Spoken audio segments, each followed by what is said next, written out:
I'm Monica Kaur with Punjabi News Worldwide, bringing you up-to-date news on India and our community worldwide. Today we will start with the Delhi attack investigation done by Indian government.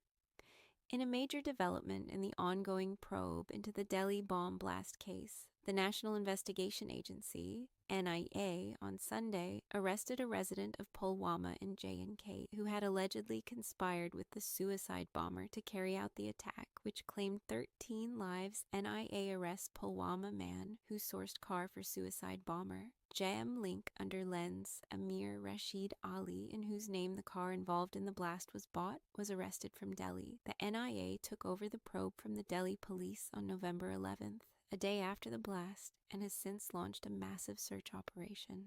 On the night of November 10th, just hours after the blast, the J&K police had taken several residents of Pulwama district into custody after initial investigations traced the ownership of the vehicle used in the explosion to the region. Among those detained were 3 residents of Sambora village in Pulwama: Amir Rashid Ali, 27, Umar Rashid Mir, and Tariq Malik, 44, who works as a private security guard.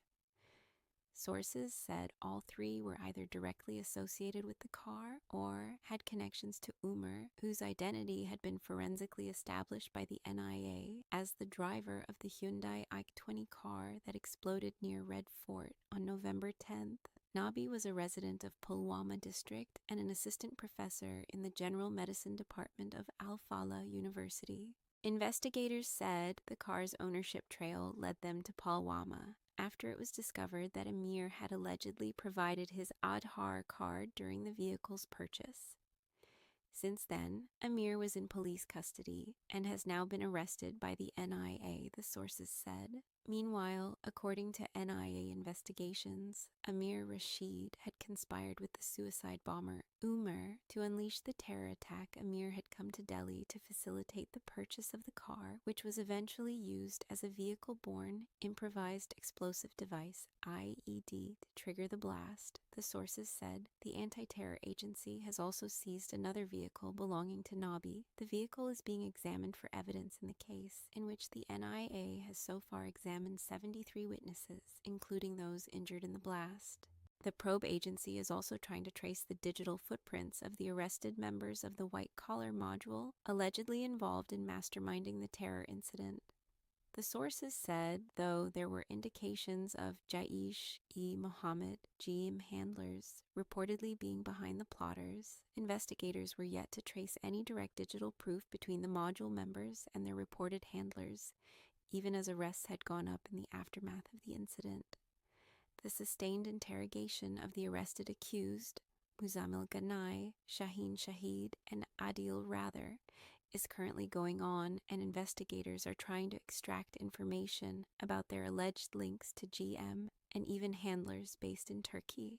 Meanwhile, the sources said the NIA was working in close coordination with the police of 4 states: Delhi, J&K, Haryana, and Uttar Pradesh, and several other investigative agencies. It was pursuing multiple leads to unearth the larger conspiracy behind the bombing and identify others involved in the case, they added. Next, we will look at J&K. Police intensified checks on chemical fertilizer shops. In the aftermath of the Delhi Red Fort blast that left 13 people dead and several others injured on November 10th, the Jammu and Kashmir police have launched a massive inspection drive across the Union Territory. The crackdown focuses on fertilizer and chemical shops, as well as car dealerships, to prevent the misuse of regulated material. Police officials in several districts said on Sunday that extensive inspections are underway to ensure that no sensitive or regulated materials are diverted for unlawful activities. The districts where action has been initiated include Anantnag, Ganderbal, Pulwama, and Awantipora.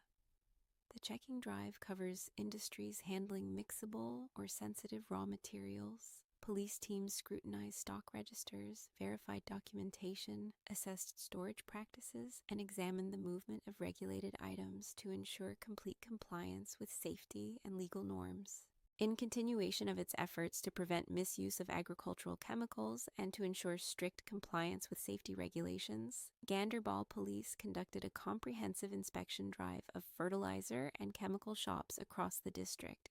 The surprise checking was carried out by teams from various police stations under the supervision of senior officers, an official said. Shopkeepers were sensitized about maintaining proper documentation, adhering to guidelines, and cooperating with law enforcement agencies, particularly in monitoring suspicious bulk purchases. Officials emphasized the importance of ensuring that restricted chemicals are sold strictly as per government norms.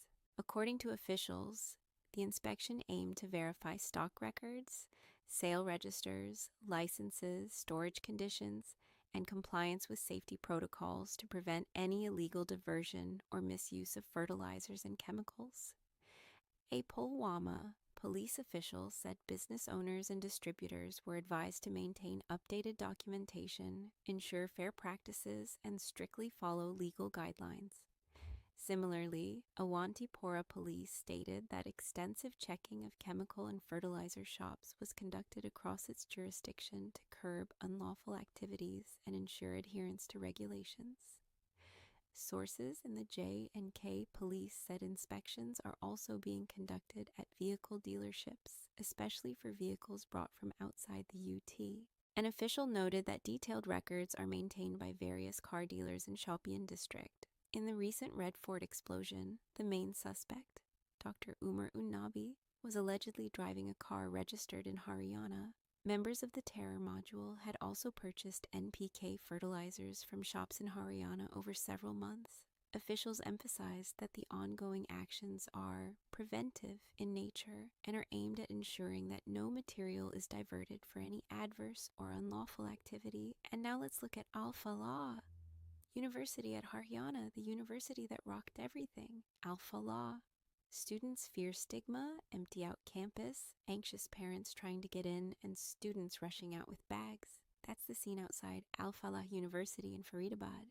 With the medical institution emerging as the epicenter of the white-collar terror and its accreditation under the scanner, both faculty members and students have been left a harried lot. Though the university claims innocence and insists it had only a professional relationship with the doctors accused of masterminding the attack, students and teachers say they feel labeled and want a quick exit from the turmoil. Sources claim the university is trying to keep classes running and hostels occupied, but a majority of students are fleeing, citing personal reasons such as marriage, unwell parents, or medical emergencies. I am still in shock. Only I know how my parents paid to secure a seat here. Now the university is in trouble and speculation is rife that it will be sealed soon. Amid all this, placement feels like a distant dream, and with the accreditation crisis, even getting a degree seems uncertain. Investigative agencies come daily, and our communication is under watch. It is unbearable. I have called my parents to take me home, says a third-year MBBS student. Students claim the university is tight-lipped and they have received no communication about what may happen next. Gripped with confusion, ignorance, and fear, over 65% of students are reportedly not attending classes and have left, though the university has not confirmed the numbers.